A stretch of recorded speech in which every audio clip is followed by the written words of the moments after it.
లేవియకాండము 16వ అధ్యాయము.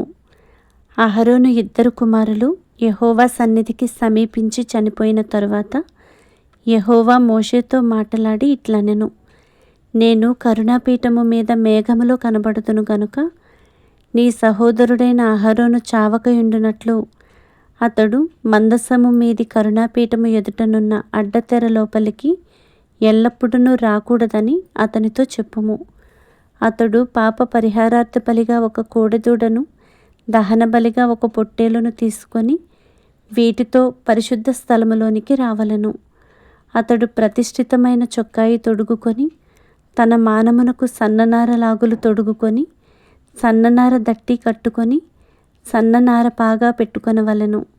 అవి ప్రతిష్ఠ వస్త్రములు గనుక అతడు నీళ్లతో దేహము కడుగుకొని వాటిని వేసుకొనవలెను.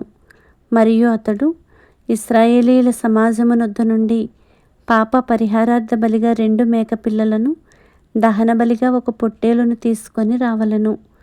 అహరోను తన కొరకు పాప పరిహారార్థ బలిగా ఒక కోడెను అర్పించి తన నిమిత్తమును తన ఇంటివారి నిమిత్తమును ప్రాయశ్చిత్తము చేసి ఆ 2 మేకపిల్లలను తీసుకొని వచ్చి ప్రత్యక్షపు గుడారము యొక్క ద్వారమునొద్ద యెహోవా సన్నిధిని వాటిని ఉంచవలెను. అప్పుడు అహరోను యెహోవా పేరిట ఒక చీటిని, విడిచిపెట్టే మేక పేరిట ఒక చీటిని, ఆ 2 మేకల మీద 2 చీట్లను వేయవలెను. ఏ మేక మీద యెహోవా పేరిట చీటి పడునో ఆ మేకను అహరోను తీసుకొని వచ్చి పాప పరిహారార్థ బలిగా అర్పింపవలెను.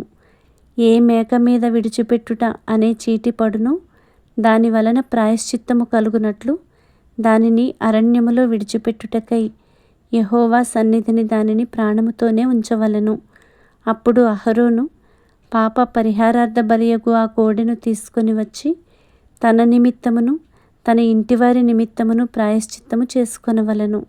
తరువాత అతడు తన కొరకు తాను అర్పించు పాప పరిహారార్థ బలియగు కోడెను వధించి యెహోవా సన్నిధినున్న ధూపపీఠము మీద నుండి ధూపార్తెడు నిప్పులను తన పిడికెళ్లతో పరిమళ ధూప చూర్ణమును తీసుకొని అడ్డతెర లోపలికి వాటిని తెచ్చి తాను చావకుండునట్లు ఆ ధూపము మేఘము వలె శాసనముల మీదనున్న కరుణాపీఠమును కమ్ముటకు యెహోవా సన్నిధిని ఆ అగ్ని మీద ఆ ధూపద్రవ్యమును వేయవలెను. అప్పుడతడు ఆ కోడె రక్తములో కొంచెము తీసుకొని తూర్పు ప్రక్కను కరుణాపీఠము మీద తన వ్రేలితో ప్రోక్షించి కరుణాపీఠము ఎదుట తన వ్రేలితో ఆ రక్తములో కొంచెము 7 మారులు ప్రోక్షింపవలెను. అప్పుడతడు ప్రజలర్పించు పాప పరిహారార్థ బలియగు మేకను వధించి అడ్డతెర లోపలికి దాని రక్తము తెచ్చి ఆ కోడె రక్తముతో చేసినట్లు దీని రక్తముతోనూ చేసి కరుణాపీఠము మీదను కరుణాపీఠము ఎదుటను దాన్ని ప్రోక్షింపవలెను. అట్లు అతడు ఇశ్రాయేలీయుల సమస్త పాపములను బట్టియు అనగా వారి అపవిత్రతను బట్టియు వారి అతిక్రమములను బట్టియు పరిశుద్ధ స్థలమునకు ప్రాయశ్చిత్తము చేయవలెను. ప్రత్యక్షపు గుడారము వారి మధ్య ఉండుట వలన వారి అపవిత్రతను బట్టి అది అపవిత్రమగుచుండును గనుక అతడు దానికి ప్రాయశ్చిత్తము చేయవలెను. పరిశుద్ధ స్థలములో ప్రాయశ్చిత్తము చేయుటకు అతడు లోపలికి పోవునప్పుడు అతడు తన నిమిత్తమును తన ఇంటివారి నిమిత్తమును ఇశ్రాయేలీయుల సమస్త సమాజము నిమిత్తమును ప్రాయశ్చిత్తము చేసి బయటకు వచ్చు వరకు ఏ మనుష్యుడును ప్రత్యక్షపు గుడారములో ఉండరాదు.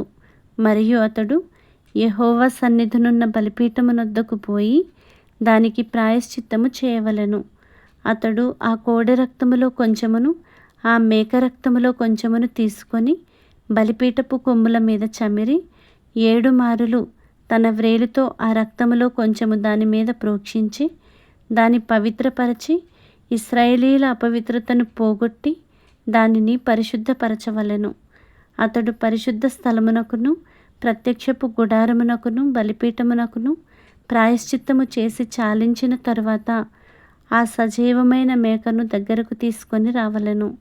అప్పుడు అహరోను సజీవమైన ఆ మేక తల మీద తన 2 చేతులు ఉంచి ఇశ్రాయేలీయుల పాపములన్నీయు అనగా వారి దోషములన్నీయు వారి అతిక్రమములన్నీయు దాని మీద ఒప్పుకొని ఆ మేకతల మీద వాటిని మోపి తగిన మనుషుని చేత అరణ్యములోనికి దాన్ని పంపవలెను. ఆ మేక వారి దోషములన్నిటినీ ఎడారి దేశమునకు భరించి పోవును. అతడు అరణ్యములో ఆ మేకను విడిచిపెట్టవలెను. అప్పుడు అహరోను ప్రత్యక్షపు గుడారములోనికి వచ్చి తాను పరిశుద్ధ స్థలములోనికి వెళ్ళినప్పుడు తాను వేసుకొనిన నారబట్టలను తీసి అక్కడ వాటిని ఉంచి పరిశుద్ధ స్థలములో దేహమును నీళ్లతో కడుగుకొని బట్టలు తిరిగి ధరించుకొని బయటికి వచ్చి తన కొరకు దహనబలిని ప్రజల కొరకు దహనబలిని అర్పించి తన నిమిత్తమును ప్రజల నిమిత్తమును ప్రాయశ్చిత్తము చేయవలెను. పాప పరిహారార్థ బలి పశువు యొక్క క్రొవ్వును బలిపీఠము మీద దహింపవలెను. విడిచిపెట్టే మేకను వదిలినవాడు తన బట్టలు ఉదుగుకొని నీళ్లతో దేహము కడుగుకొని తరువాత పాళెములోనికి రావలెను. పరిశుద్ధ స్థలములో ప్రాయశ్చిత్తము చేయుటకు వేటి రక్తము దాని లోపలికి తేబడను. పాప పరిహారార్థ బలియగు ఆ కోడెను ఆ మేకను ఒకడు పాళెము వెలుపలికి తీసుకొని రావలెను. వాటి చర్మములను వాటి మాంసమును వాటి మలమును అగ్నితో కాల్చివేయవలెను.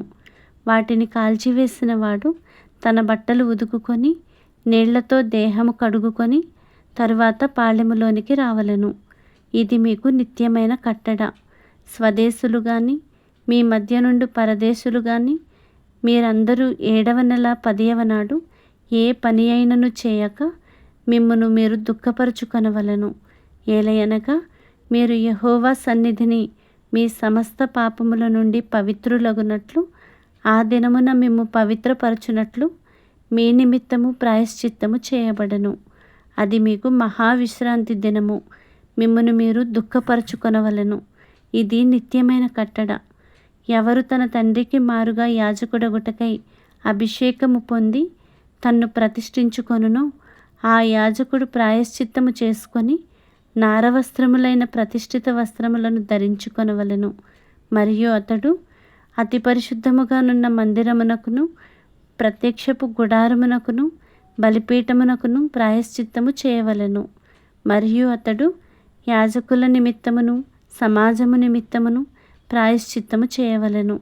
సంవత్సరమునకు ఒకసారి ఇశ్రాయేలీల సమస్త పాపములను బట్టి వారి నిమిత్తము ప్రాయశ్చిత్తము చేయుటకు ఇది మీకు నిత్యమైన కట్టడ. యెహోవా మోషేకు ఆజ్ఞాపించినట్లు అతడు చేసెను.